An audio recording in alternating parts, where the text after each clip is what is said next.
time during the week cooking in the kitchen, but weekends are my favourite time to experiment.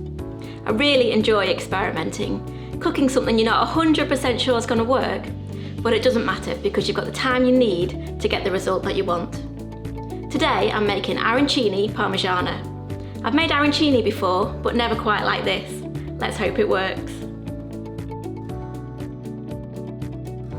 We're going to take a heaped tablespoon of leftover cold risotto.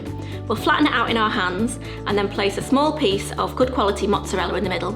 Then we'll roll the risotto around the mozzarella into a ball and then dip it in flour, egg and breadcrumbs.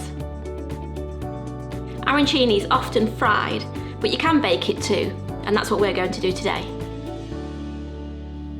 Once the arancini balls are covered in breadcrumbs, we'll drizzle on a little oil and then place them in the oven for about 10 to 15 minutes until golden. During that time, we'll start on the Parmigiana sauce. The Parmigiana sauce is a tomato-based sauce. It's really rich and tasty and simple to prepare.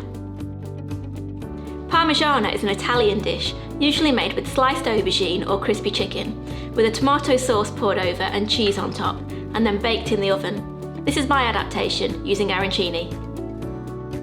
Once the arancini balls are cooked, we're going to pour over that Parmigiana sauce and sprinkle on a little bit of parmesan, and then place a slice of mozzarella on top of each ball. Then we'll place it back in the oven for about 4 to 5 minutes to melt that cheese. Spending time in the kitchen at the weekend without that weekday rush to get dinner on the table can be so satisfying, especially when you get results like this.